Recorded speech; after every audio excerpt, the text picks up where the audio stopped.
Për sa i përket amnistisë penale, është një instrument i politikës tonë penale e cila u dizenjua për të adresuar disa problematika, në radhë parë absolutisht atë që thash fuqizimin e të drejtave të njeriut, mbrojtjen dhe respektimin e të drejtave të njeriut, dhe nga anën tjetër, kjo ka të bëjë me situatën që kemi me popullimin në institucionet e ekzekutimit vendimit penale apo thënë burgjeve. Kështu që do të ndodhë, pa tjetër që do të ndodhë. Nga ana tjetër, jemi treguar shumë të kujdesshëm që në të gjithë procesin që ne kemi të avancimit të vendit tonë drejt antarësimit, ti shqyrtojmë prioritetet sipas rëndësisë që atyre u takon. Thënë këtë, amnistia është në parlament dhe unë besoj që shumë shpejt, pasi ne të kemi marrë dhe vlerësimin e punës së madhe që është bërë në lidhje me themeloret, kapitullin e themeloreve 23, i cili hapet dhe hapet i pari dhe mbyllet i fundit, unë besoj që do të fillojmë të merremi me amnistin, me vëmendjen që i takon atij instrumenti shumë të rëndësishëm, që do të thotë në ditët në vijim, besoj që do të fillojë dhe diskutimi në parlament. Kurse për sa i përket pyetjes tuaj të dytë, në lidhje me situatën në institucionet e ekzekutimit vendime penale apo burgje, jam i bindur që janë rezultat konkret i një plani që ne kemi nisur që ka të bëj me fuqizimin e inteligjencës në sistemin penitenciar, por edhe të kontrollit të sistemit në mënyrë që të kemi një siguri maksimale për sa i përket luftës kundër krimit të organizuar, por gjithashtu dhe fenomeneve të jashtëligjshme në institucionet e ekzekutimit të vendimeve penale. Kështu që unë besoj që do të vazhdojmë të shikojmë që inspektimet do të jenë aty për aq kohë sa ato do të nevojiten dhe për aq kohë sa do t'i shërbejnë sigurisë së sistemit që unë besoj se është në rritje. Drejtori i ri i përgjithshëm i burgjeve, së bashku me ekipin e menaxhimit, por edhe atë operacional në burgje, janë në krye të atij operacioni që unë besoj do të jetë atje ku do të ketë nevojë dhe për ashtu si ata e çmojnë të domosdoshme përkundrejt informacionit që thash edhe një herë inteligjencës që atyre u vjen nga një agjenci moderne, siç është agjencia e mbikëqyrjes në burgje, ku dhe aty besoj që kemi bërë një punë të madhe dhe do vazhdojmë që ta parafrojmë me shërbimin që ofron një agjenci në çdo vend antar të Bashkimit Evropian. Ida Muka, Top News, referuar sërish të raportit të avokatit të popullit, rreth 56.8% të personave në burgje janë ende të padënuar. A ka Ministria e Drejtësisë një strategji për të ulur këtë përqindje? Faleminderit. Amnistia është një instrument me të cilin ne duam të adresojmë mbi popullimin, por më duhet ta them që absolutisht kjo do të jetë siç e ka thënë dhe paraardhësi im në detyrë që duke respektuar plotësisht luftën që sistemi ynë dhe ne të gjithë kemi kundër krimit të organizuar dhe korrupsionit, pra qoftë veprat, qoftë subjektet që janë në jurisdiksionin e strukturës posaçme nuk përfitojnë nga amnisti, kurse, siç e thashëm përpara, të moshuarit, të gjithë zotrinjt, burrat dhe gratë në masa të caktuara, që detajet besoj do t'i njihni më afër kur të fillojmë diskutimin në parlament, do të përfitojnë, gjithashtu edhe ato që përmenda më sipër personat të cilët vuajnë apo kanë probleme me shëndetin e tyre. Kështu që kjo është njëra mënyra tjetër që se si ne mendojmë se si duhet ta adresojmë, është pikërisht të shohim se si vendimi unifikues i gjykatës së lartë të krijoj standardin që meriton masa e arrestit në burg, në rastin konkret pyetja juaj ishte për paraburgimin, kështu që besoj që vendimi unifikues i gjykatës lartë është instrumenti kryesor që gjykata, të gjithë gjyqtarët, magjistratët duhet marrin dhe duhet të arsyetojnë mbështetur mbi ato detyra dhe mbi ato standarde që gjykata e lartë u ka vendosur, që masa e arrestit në burg mos të zgjidhet automatikisht, mos të zgjidhet për shkak të vështirësisë apo rëndesës së veprës penale, por të çmohen të gjitha masat alternative në fillim dhe të shikohet,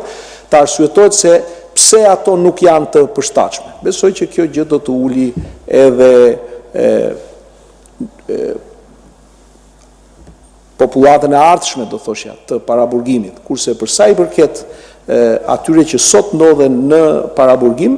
unë besoj që ne, Ministria e Drejtësisë, do të vazhdoj të kryej detyrën për sa i përket shërbimit penitenciar dhe jemi tërësisht në dispozicion të shtyrjes përpara të ndryshimeve ligjore, kur ato do t'i shoh të arsyeshme sistemi dhe kam parasysh këtu sistemin e magjistrat, pra sistemin gjyqësor. Edison Kurani, Agjencia e Lajmeve NOA, zoti ministër, kam për të bërë një pyetje ose më saktë për të marrë një përgjigje shtëruese lidhur me amnistin. Duke qenë se u bën rreth 6 muaj që është folur për amnistin, ju e lidhet tani dhe me kapitullin 23 që nisi pari dhe mbaron i fundit të shqyrtimi. A keni ju një afat kohor konkret se kur mendohet që 10.000 deri në 13.000 shqiptar të përfitojnë nga kjo amnisti? Kjo është pyetja e parë. Ai është një instrument penal në dispozicion të shtetit shqiptar dhe është një instrument penal i hartuar tashmë në parlament, pra Ministria e Drejtësisë e ka kryer punën e saj dhe e ka dorëzuar në parlament. Ajo çfarë unë përmenda, thash që në ditët në vijim, besoj që fillon diskutimi i atij instrumenti penal, por nga ana tjetër duhet kuptojmë që në këtë udhëtim që ne kemi nisur, duhet t'i japim rëndësi çdo gjëje që ka rëndësi. Dhe në këtë moment besoj që progresi i diskutimeve tona për sa i përket antarësimit të Shqipërisë ka qenë një çështje madhore që ka marrë energjinë të parlamentit, ju e keni ndjekur dhe diskutimet atje dhe konsensusin e arritur, pra kanë qenë të fokusuar atje, besoj që shumë shpejt do të fillojmë nga ajo. Por e sigurt që ndodh brenda këtij sesioni parlamentar. Pyetja e dytë lidhet me një shifër që ju dhat, një 2% ju e konsideruar të papërfillshme të totalit për rreth 190.000 çështjesh, të cilat vazhdojnë të jenë të bartura. Me sa mbaj mend, përpara reformës, pra më shumë se 10 vjet më parë, ishte më pak se 1/3, pra rreth 60.000 dosje të pashqyrtuara. Dua t'ju pyes, zoti ministër, a mendoni se është gabuar në mënyrën se si u bë kjo reformë dhe çfarë mund të bëjë më mirë që mos krijojë kjo situatë? Atëherë dhe përpara reformës kishte 400 gjyqtarë, të cilët nuk ishin më pas procesit,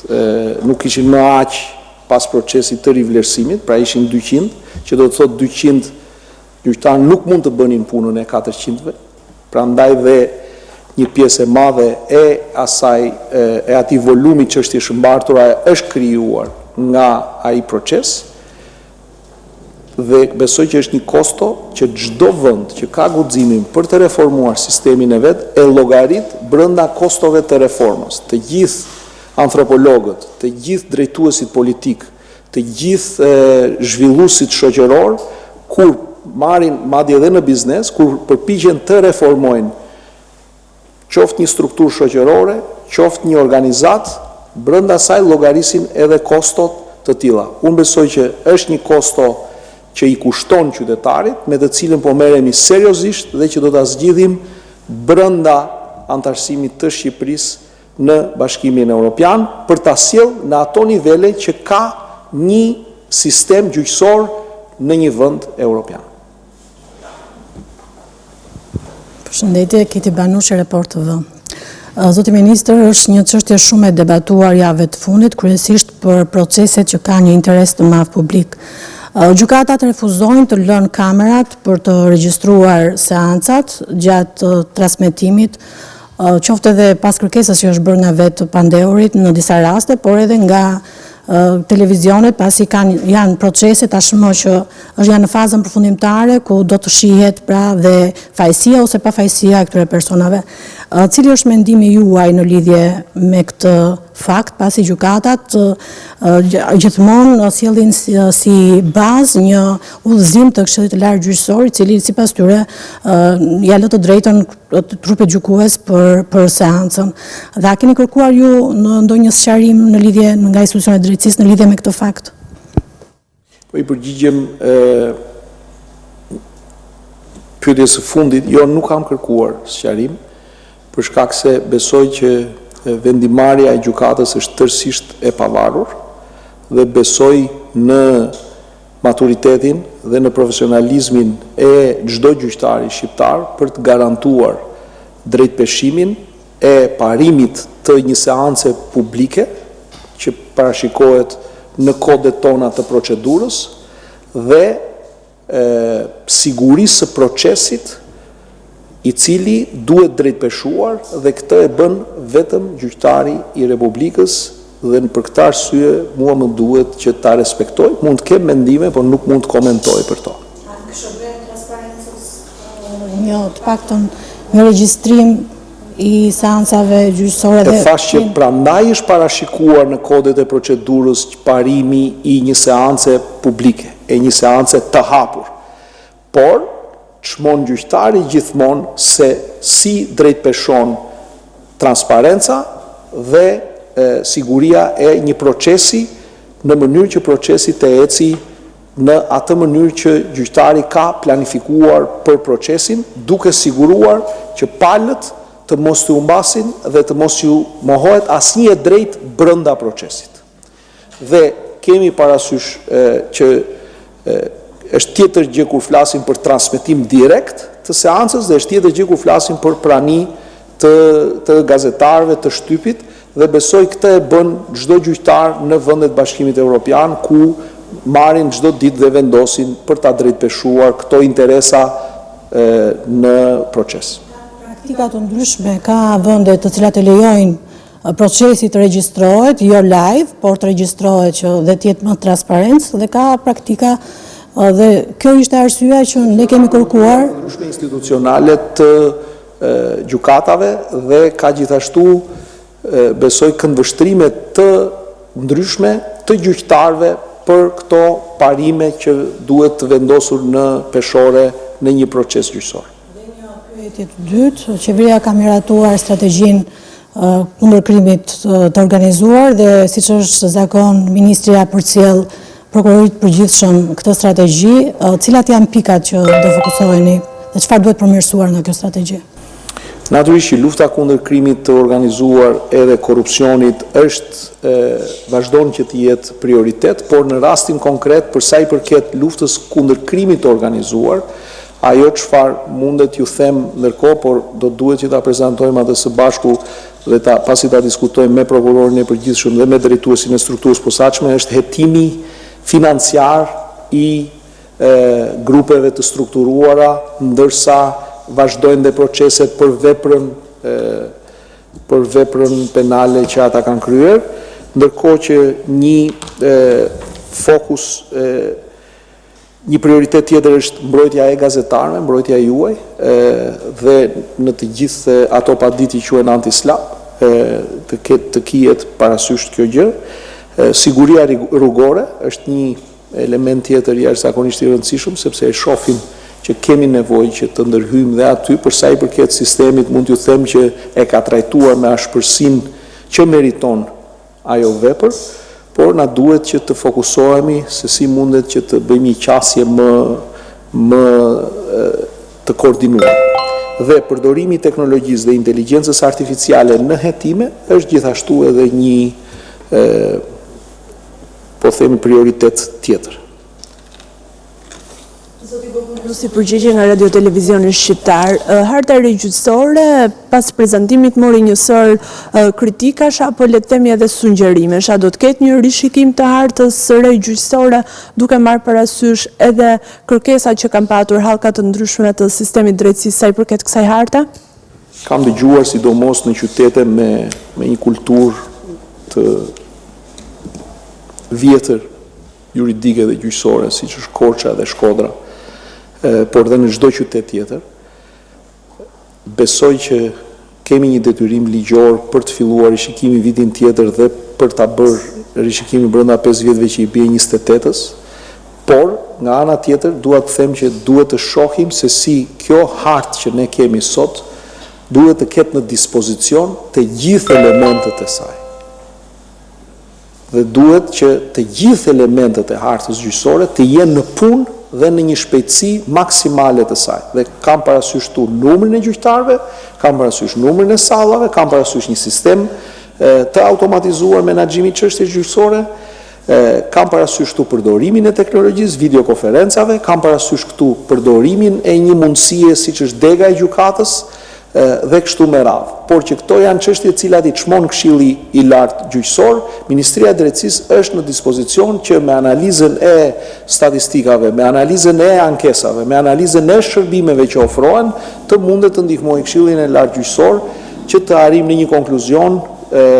të përbashkët për të dhënë shërbimet më të mira sa më afër qytetarit, ajo që thamë që në fillim. Edhe sa më të përballueshme financiarisht. Sa i përket kodit të ri penal, ju thatë që jemi në procesin final për të çuar atë drejt ekspertëve ndërkombëtarë që do të vlerësojnë dhe do të japin vlerësimin e tyre në këtë kod penal. Duke qenë se pashu edhe kodi penal ka patur kritika për një qasje represive, le të themi kështu, kundrejt veprave penale. A do të bëjë Ministria e Drejtësisë një verifikim përpara se ta dërgojë ato për ekspertët ndërkombëtarë apo do ta lini në dorën e tyre? Unë besoj që është pak e pamëshirshme që të mundet të diskutojnë produkte të cilat janë ende në hartime sipër. Pra ne duhet të shikojmë versionin përfundimtar dhe mbi të gjykojmë nëse është vërtet kodi penal që i përgjigjet realitetit ton shoqëror, realitetit ton juridik e kështu me radhë. Sa i përket përmbarimit shtetëror, ju e përmendët pak më parë, ka një ngërç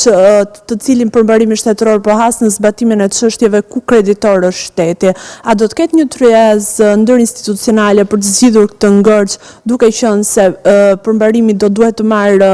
informacion për kreditorët nga kadastra dhe ky shërbim është i paguar, do duhet paguhet?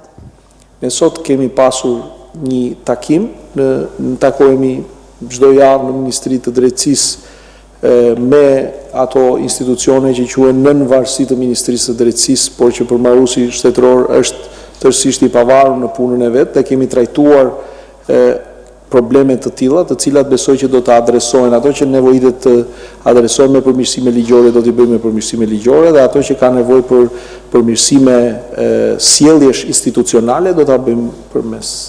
tyre. Shumë faleminderit juve, shumë faleminderit edhe për pranimin sot takohemi në komunikimet ardhshme.